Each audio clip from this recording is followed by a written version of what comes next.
Hello ICCA colleagues, I'm here today to talk about the new ICCA strategic plan that's going to be launched at the Congress at Buenos Aires in November this year.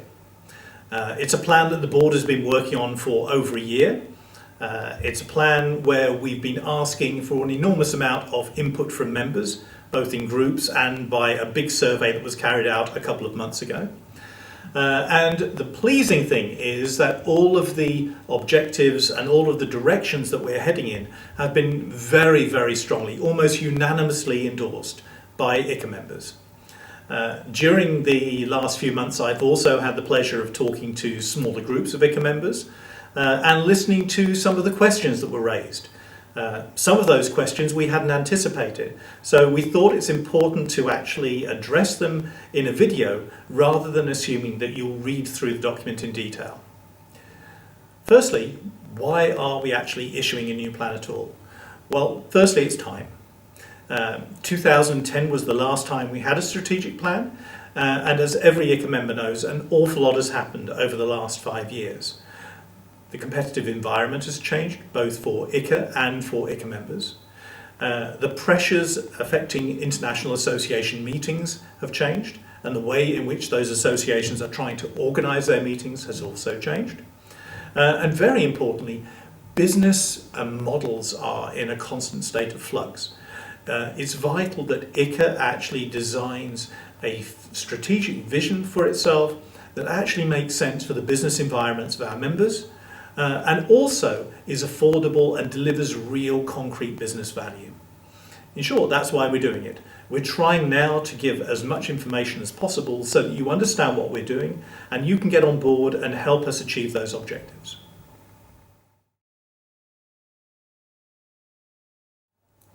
The new vision in the plan is to shape the future and value of international association meetings.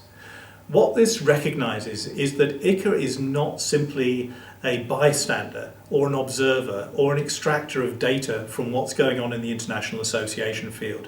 It places us as a key actor at the heart of what's going on in the association sector. It implies that we'll be much more aggressive, much more active at helping associations to extract value from their events and to help those meetings be as impactful as possible on destinations, on the suppliers, and to deliver the outcomes that the associations are striving for. Our mission statement in the new plan is to be the international community and the global knowledge hub for the international association meeting sector.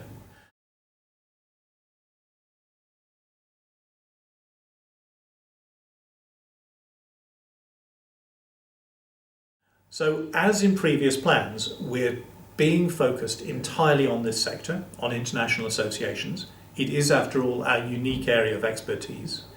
But what's changed is that instead of purely focusing on business opportunities and competitive advantage for our members, we're now also concerning ourselves with generating successful and better outcomes from the international association meetings themselves.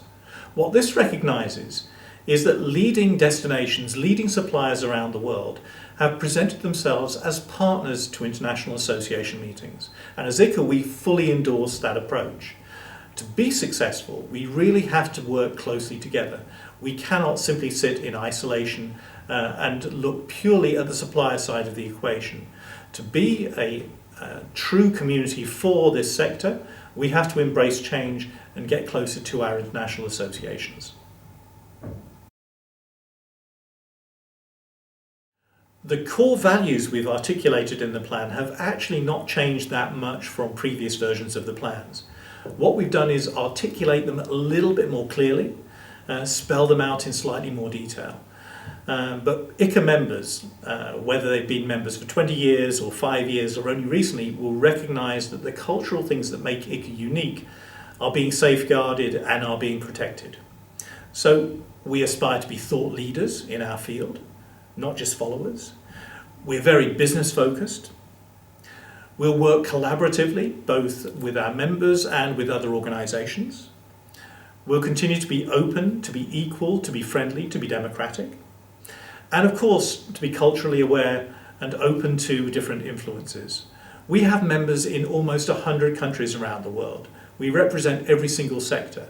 It's our belief that in ICCA, all of our members can find one common business culture that is not linked to one particular country, is not linked to one particular type of way of doing business. It's an ICCA way of doing business that everybody can relate to and everybody can actually work together in.